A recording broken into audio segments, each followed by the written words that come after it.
The double game week is here, game week 24, the first double of the FPL season, and with 4 free transfers and my assistant manager chip ready to go, I am super excited for the game week.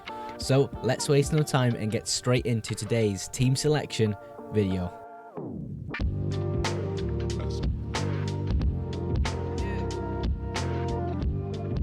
Starting things off with the defensive lineup, of course, things are looking pretty good for the double game week. Just before we do get stuck into the players, though, I do want to mention I am on the road to 1,000 subscribers on YouTube. So if you're watching this video and you aren't yet subscribed, please go ahead and click that button and make sure you like the video if you enjoy today's video as well.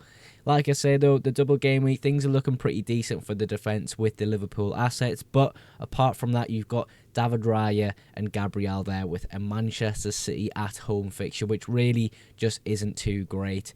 It kind of brings up the question in my mind is, you know, do I sell David Raya, get a double game week player like Jordan Pickford in, or do I sell Gabriel and go to a Mikalenko? I think what really it comes down to is the fact I want Gabriel long term. His sort of attack and returns, clean sheet potential, I still think he's one of the top defenders in FPL to own. I do really like having him in my team. David Raya, on the other hand, yes, we had that bad patch of fixtures where there wasn't too many clean sheets, but with Leicester and West Ham coming up after this hard fixture, there is a consideration just to keep a hold of them both, but maybe I can benefit by going to Jordan Pickford this week. We'll look at that in the transfers section at the end of today's video, but it's definitely a consideration I'm thinking about. When we move to the double game week players, of course, we have 2 defenders from Liverpool, Trent Alexander-Arnold and Andrew Robertson. Of course, Robertson is a massive differential player. I haven't went Konate, I haven't went Van Dijk, I haven't touched Alisson. Yes, in hindsight, you could look at Cody Gakpo and go, he was absolutely the right pick to go for, but I'm just not too keen on his minutes risk. He played a few minutes in the Champions League. Do I think that's going to affect him going forward? I don't think so. I still think he's going to get quite a lot of minutes, but when I look at these 2 fixtures, I think maybe the defence benefits ever so slightly more than the attack.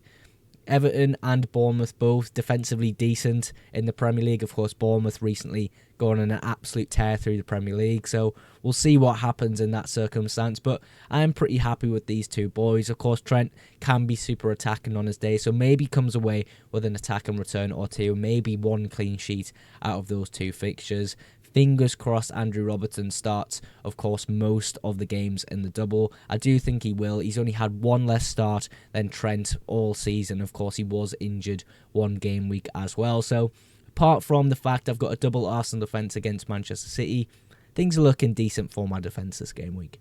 Surprise, surprise, Mohamed Salah is my captain for double game week 24 in FPL. I mean, who else would really be an option this game week? Maybe Trent, maybe Gakpo, but the expected points and just how Salah's been performing all season kind of speaks for itself.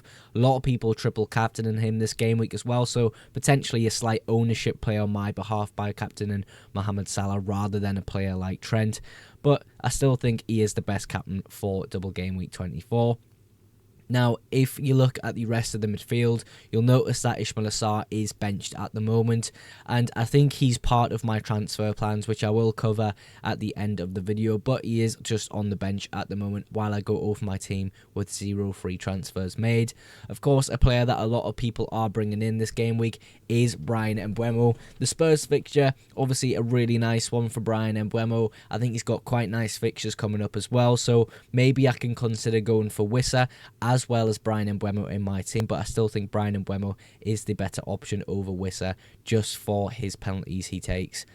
Cole Palmer, great fixture for him, West Ham at home. Obviously, Palmer has been a bit disappointing. A lot of people selling him actually last game week, which was really interesting. Maybe it was a strategy to do, but I still think the fixtures he's got coming up are good enough to hold Cole Palmer going forward.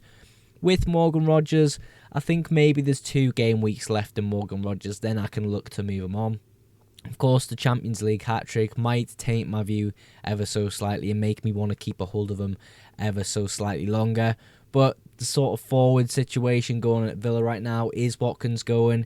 Is Duran going? Who knows what's going to happen at the end of the January transfer window? I'm guessing that one of them obviously is going to stay, but maybe that impacts sort of how Villa play and how they go about these next few fixtures. So I do think selling Morgan Rogers in the next few weeks could be an option I go for, and perhaps go for a Bournemouth midfielder or someone like Amad Diallo, who seems to be doing pretty well for Manchester United. But yeah, that's the midfield section of the video. Let's move to the forward section, and finally after that, the transfer section of the video. Polishing the team off with the forwards. Now, of course, João Pedro is the ultimate disappointment, and again is within my transfer plans this game week. The fixtures aren't particularly fantastic. You can maybe look in the distance at Southampton away from home and go, yeah, I'll keep him from that. He's cheap enough. He's on pens. But really, he has been super disappointing. Brighton as a team haven't been too great either. I think it's a decent week to jump off João Pedro, and I'm really considering doing that. And of course, we will discover how I'm going to do that and who I will replace him with in the transfer plan section in the next section of the video. Chris Wood, a potential player I could look to sell as well. I would like to keep a hold of him at least for this game week. I think it's a good enough game week against a poor Brighton side. Maybe he pops off, but of course, Forest haven't been playing too well lately. Maybe it's because of Hudson-Odoi's injured. Maybe it's some other factors. I really don't know. Of course, Bournemouth just shook the world up last week. I really don't know what to think about the Premier League right now, but yeah, I think Chris Wood's a decent hold for at least this game week. Of course, the fixtures coming up aren't too great for Chris Wood. Similar with Alexander Isak. I think the next few fixtures are alright, and then he's got kind of a hard block and then an easy block of fixtures. Maybe it's just the best idea to keep a hold of him and just have bench cover if he does end up blanking in 29. And you know, there's lots of things to consider with that, but I think keeping a hold of him while the value of Alexander Isak is tied up in him right now isn't a bad shout, but the fixtures aren't great, and I have to understand that. Maybe there's a forward option that springs up that I can simply just replace Alexander Isak with, but at the moment, I think he does have to stay in the squad. Overall, though, for game week 24, of course, the AI rating is 100%. It shouldn't be that high. That is just the fact that, you know, the double game week players are there. If I had to pick right now who I would transfer out my team, it would be João Pedro, Ismail Assar, and potentially David Raya. But let's take a look at how I would do that in the transfer section of the video. Now, the eagle-eyed among you will notice that the graphics are ever so slightly different for today's video. Of course, I have changed a few things about the channel, including my logo just above me there. If you like it, let me know in the comments. If you're not too keen on it and you want to see something else, do just let me know what you want to see. I want to make these videos as enjoyable for you to watch as it is for me to make it. But we're going to speak about my transfer plans. As I mentioned, João Pedro and Ismail Assar are within my transfer plans this week, and potentially even Chris Wood. But here is sort of a few transfer ideas I have in mind. Of course, Wissa pops straight up to one of my top preferred transfers in at the moment. I also do quite like Dango of Bournemouth. I think there's quite a lot of value within that move because he is a midfielder listed on fantasy football, but of course he does play striker for Bournemouth and has done pretty well in recent weeks.